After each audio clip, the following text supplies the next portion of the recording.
Mexican authorities are offering people participating in a migrant caravan towards the United States the possibility of legalizing their status in the country.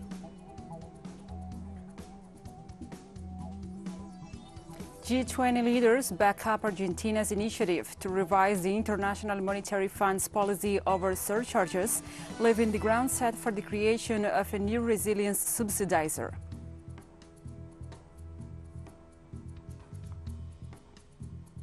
The United Nations Climate Change Conference 2021 began in the Scottish city of Glasgow.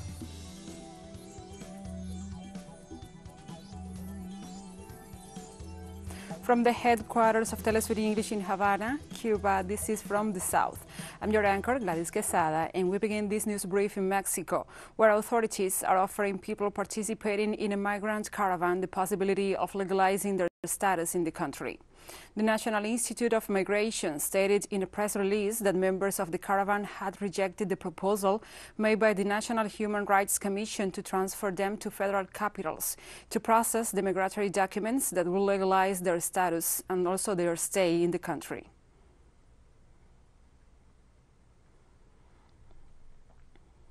Meanwhile, the Mexican government denounced manipulation of the issue of migrant caravans in the media. Mexican authorities underlined that they are seeking to regularize the status of many of the members of the massive caravans that pass through its territory, and reiterated the intention to provide humanitarian assistance to pregnant women, children, and the disabled by issuing humanitarian visas.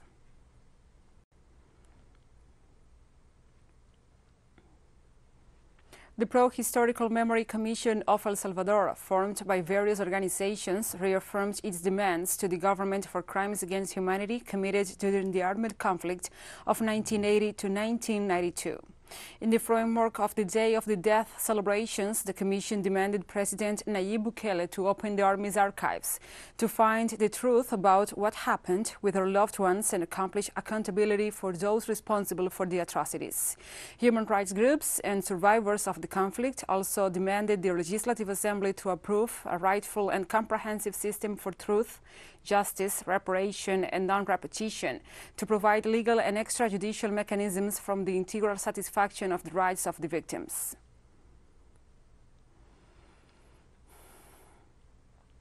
And Honduras saw major mobilizations against its economic development and employment zones, which protesters stress amount to a flagrant violation of national sovereignty. Thousands of people took to the streets of Incholoma, northern Honduras, to protest against the so-called sovereign cities promoted by the government, which opponents note operate like states within the state. Campesino, indigenous, and Afro-descendant movements are communities that large-scale territorial concessions will result in mass displacement.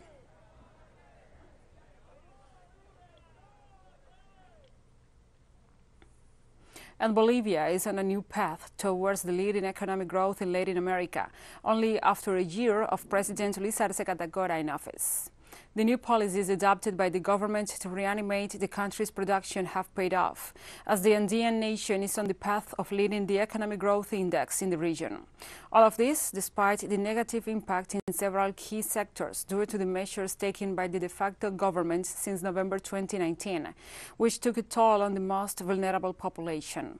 Minister of Presidency Marianela Prada assured that what kept Bolivia in the regional lead of economic growth were the internal demand dynamics, public investments, income redistribution, and the social policies. Compared to the second quarter of 2020, where we had a 12.9% drop, now our economy has recovered, and so by this second trimester, regarding the one of the previous year, the record is a 9.4% increase. The presidents and ministers of Bolivia and Peru held the sixth binational meeting of the cabinets of both states in the city of La Paz on Saturday. As part of the meeting, they defined an agenda of over 100 points to work towards the development of their extensive shared border. Our correspondent, Freddy Morales, brings us the details.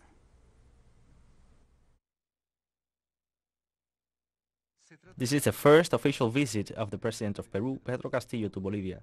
In La Paz, he fulfilled the protocol agenda together with his counterpart, Luis Arce. At the end of the official meetings, more than 100 topics and commitments were announced. Access to ports such as the Port of Ilo, environmental issues, labor issues, security issues, joint defense against crime, issues related to education and health within the framework of this pandemic that we have jointly addressed. President Luis Arce highlighted the willingness to serve of the head of the Peruvian state, for which he granted him the highest state decoration of Bolivia, the Order of the Condor of the Andes in the highest degree of the Grand Collar. We have just successfully held the 6th binational cabinet, the result of which in the 4 work areas will allow us to continue advancing in the strengthening and deepening of our mutual agreements and our bilateral relations, with special emphasis on improving the living conditions of the peoples living on both sides of our borders.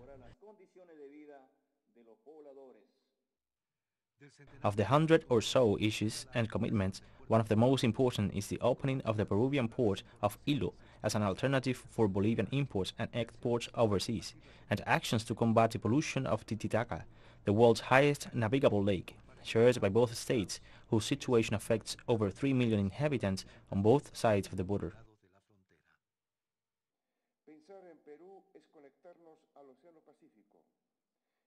To think of Peru is to connect ourselves to the Pacific Ocean. It is to project and expand our trade through the port of Ilo. It is to work together in 5th-generation communications. Brother Pedro, we are very hopeful and developing mechanisms to facilitate border transit and trade. We need to be innovative in binational infrastructure projects, cooperation in health matters, and generation of expanded economic spaces.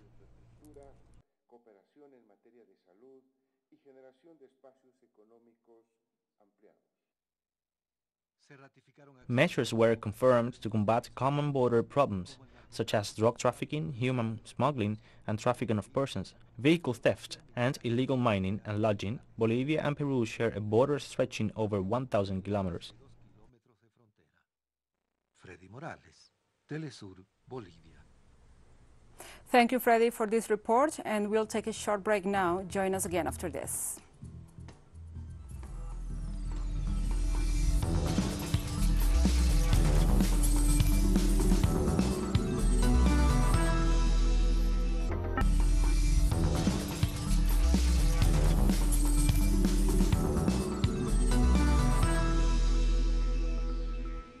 Welcome back to From the South. G20 leaders backed up the decision to revise the International Monetary Fund's policy over surcharges. Now we go live to broadcast the COP26 climate change conference.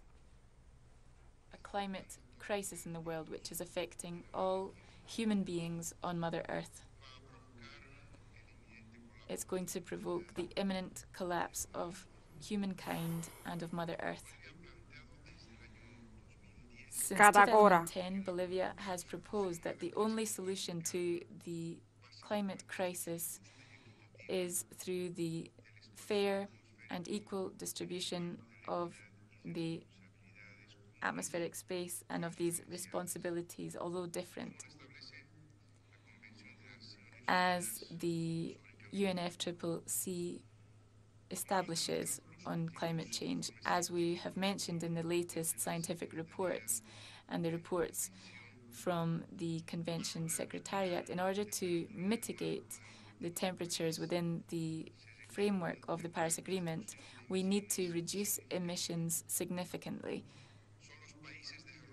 It's the developed countries that have to take leadership to defend humankind and Mother Earth. It's a lie to say that the commitments for zero emissions before 2050 are a very ambitious target facing climate change, as what this means for developed countries is to avoid their historic responsibilities, dress up their inaction, their climate inaction, and continue to fill this atmospheric space for developing countries. In COP26, for this to be successful, it has to conclude with a decision that will lead to a path for the real and immediate reduction for developed countries with a maximum limit of 2030. In turn, the developing countries will have to gradually reduce our emissions based on the provisions from the developed countries, the provisions of financing, transfer of technology, and capacity building. Bolivia is contributing to the global climate solutions geared towards the horizon of buen vivir, living well in harmony with Mother Nature. We haven't stayed put with our arms crossed, and we are contributing with our national efforts with actions to avoid the climate crisis. However, we're not going to be able to do this alone and with our own resources. And that's why we propose the need to implement immediately the framework of approaches not based on the markets, based in Article 6.8 of the Paris Agreement, to support with international cooperation and in a fair and equitable way the developing countries with their mitigation and adaptation processes to climate change. It's also important to make feasible the provision of financing for alternative methods of adaptation and mitigation for an integral approach and a sustainable one for the forests. Alternatives to payment for results, the agreement defined by Article 5 of the Paris Agreement. The Green Climate Fund should encompass the mandates of the COP and act urgently to offer financing for alternatives to REDD+. Bolivia has also proposed that the COP26 comprehensively consider all of the topics related to adaptation to offer coherence and coordination to the matters of adaptation and to align these to the definition of the global goals. This is essential to effectively support the adaptation in developing countries. Lastly, I would like to point out that COP26 in Glasgow is the time to stop hypocrisy with Mother Earth and to demonstrate clearly that we have a real will among the developing countries to impede its imminent collapse. Wherever this will already exists, and this will already exist among us, the developing countries. Thank you very much. The President of Bolivia very much indeed for his contribution. Thank you, sir. And I'd now like to welcome the President of Palau. And Mr. President, Serangel Witz, I know that you have travelled 5 days. We will provide you with more details as the conference unfolds. Now we continue with this news brief. United Kingdom's Foreign Secretary Liz Truss said on Monday that France should back down within 48 hours from its reasonable threats of retaliation against her country over a post-Brexit fishing permits row. The statement came days after tensions between the two countries over permits for fishing boats, which has in France detained a British fishing vessel and threatened to block British boats from its ports, and tighten customs on lorries entering the country unless UK grants more licenses for small French vessels to fish in British waters. The dispute was triggered by the UK and Jersey government's decision to request European Union fishers to prove a track record of fishing in their waters as a prerequisite for receiving post-Brexit fishing permits. This meant many small French boats that enjoyed access to those waters before Brexit are now at risk of being banned from them.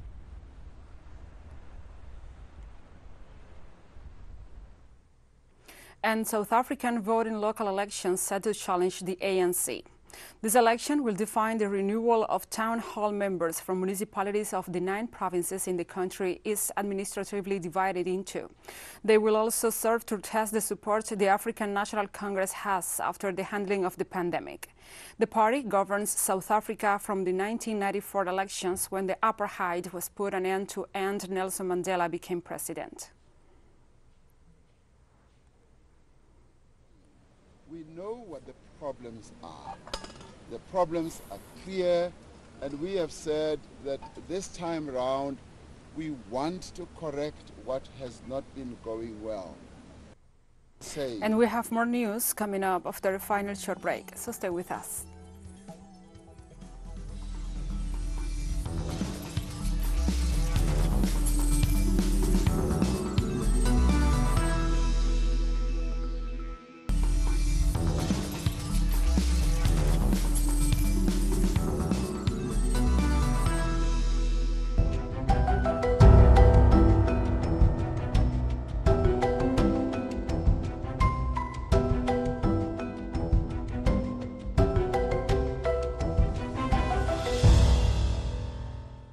And now we go live back to Glasgow, UK, to broadcast the COP26 Summit Climate. I, of course, follow with a lot of interest all the commitments about net zero in 2050 or 2060 or whatever. But the truth is, if the national determined contributions will not significantly improve in relation to emissions during this decade, we will not be able to reach 1.5 degrees.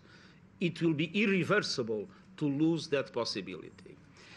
But that creates a new kind of geography, because the geography in which all these things were thought was a geography in which there was developed countries that had essentially created the problem of climate change, and developing countries that were the victims of that, and then so there was a necessity of solidarity by developed countries providing developing countries with the resources necessary to mitigation, but especially to adaptation, because they were already suffering the impacts of climate change.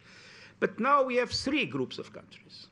We have developed countries, we have least developed countries and developing countries of relatively small dimension, and we have middle-income countries that are emerging economies and that are relevant from the point of view of emissions. And so the question of solidarity now is more complex. So it has a dimension with the least developed countries and the majority of the developing countries that do not contribute much to climate change. And there is what it is essential, the 100 billion to materialize, and to materialize seriously. Let's be honest, the proposal that is on the table is not entirely responding to what is needed. I mean, it needs to be clear and guaranteed, and not a postponement that eventually, according to OECD, we will be able to. I mean, I understand the frustration of developing countries, so we need to do one step further, and we need to mobilize international financial institutions for adaptation and mitigation, and we need to have 50-50 for adaptation, and we need, I mean, this is to do what was supposed to be done based on the Paris Agreement seriously in terms of financial solidarity in all its aspects. But then we have this 3rd group of countries. And the problem is that this 3rd group of countries have natural determined contributions in which the volume of emissions will not decrease, sometimes will even increase during the next decade, but have real difficulties in relation to their productive sectors, and namely in relation to their energy sector, extremely dependent on coal. Which means that we need to find here,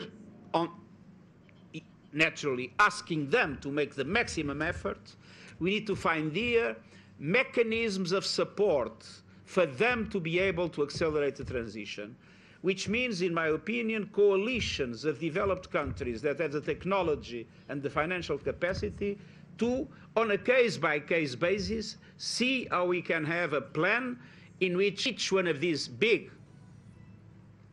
emerging economies is able to have a reduction of emissions in the next decade compatible to keeping the 1.5.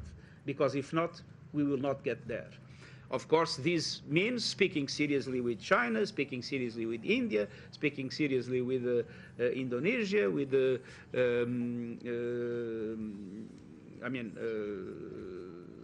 Turkey, and etc.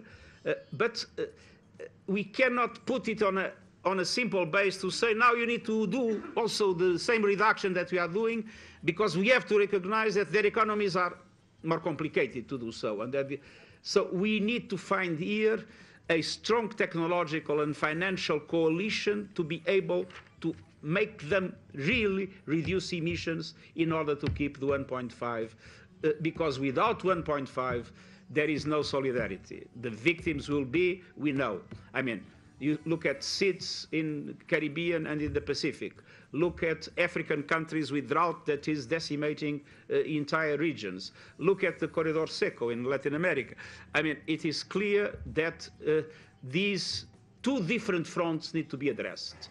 The front of the financial support to developing countries and least developed and other developing countries that are not key emitters, which is essentially what we have been discussing, the 100 billion, adaptation, etc. And then a partnership that is needed with those developing, middle-income, emerging economies that are today an element without which it will be impossible to preserve 1.5.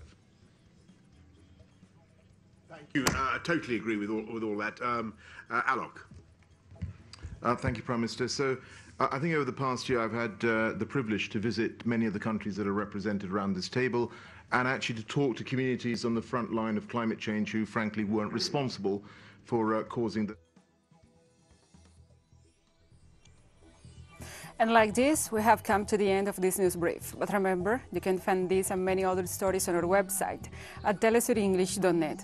And also, if you feel so inclined, please join us on social media. We are on Facebook, Twitter, Instagram, and Telegram.